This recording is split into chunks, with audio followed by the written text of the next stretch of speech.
E hoje a palavra-chave que eu quero trazer para você é superioridade. Exatamente essa palavra. Quem é superior a outrem? O texto escolhido é Romanos capítulo 3, versículo 1, que está escrito: qual é logo a vantagem ou a superioridade do judeu? Ou qual é a utilidade da circuncisão? Quando Paulo escreve estas palavras, existe um momento muito complicado entre aqueles que eram judeus. É uma história que vem de longe, desde o ano 2000 a.C., quando Deus faz o pacto com Abraão, e o pacto incluía a circuncisão, e agora Deus havia aceitado pessoas que eram das nações, pessoas que não estavam debaixo daquele pacto abraâmico.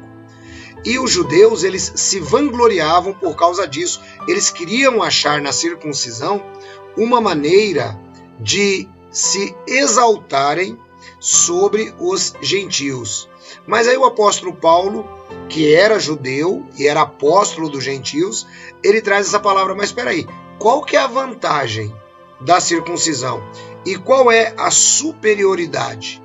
E aí depois ele mesmo responde: muita em toda maneira, porque primeiramente a palavra de Deus lhes foram confiadas.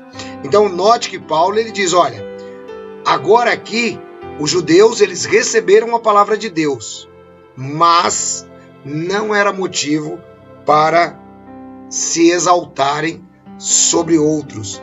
E aí ele diz: pois que, se alguns foram incrédulos, a sua incredulidade aniquilará a fidelidade de Deus? Note que Paulo começa dizendo que a vantagem que existe é simplesmente porque Deus é fiel à sua própria palavra, não pela meritocracia humana, apenas porque Deus é fiel à sua palavra. E ele diz: de maneira nenhuma, antes seja Deus verdadeiro e todo homem, quer judeu, quer gentil, seja achado mentiroso. Portanto, o que é que nós queremos aprender como lição? Você aceitou a Jesus Cristo como Senhor e Salvador? Aceitei, ancião. Qual é a diferença entre você e o seu vizinho que não aceitou?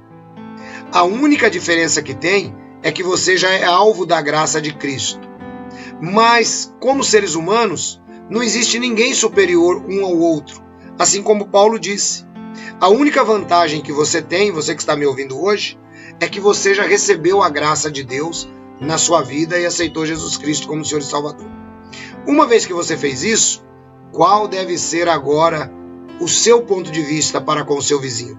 Considerá-lo como um ser humano, tão mentiroso quanto você. Considerá-lo como um ser humano, tão pecador quanto você. E ajudá-lo a encontrar a graça de Deus. Assim Paulo trata o capítulo 3 de Romanos, quando ele chega no versículo 23, que ele diz: todos pecaram e destituídos estão da glória de Deus. Então, embora os judeus receberam a palavra de Deus primeiro, eram tão pecadores quanto os gentios. O seu vizinho é tão pecador quanto você, embora você esteja justificado pela graça. Que tal falar com ele sobre a graça de Deus? Que tal apontar Jesus para ele, como sendo o caminho, a verdade e a vida? Fiquem todos na graça e na paz de Jesus. Tenham todos uma ótima noite, em nome dele.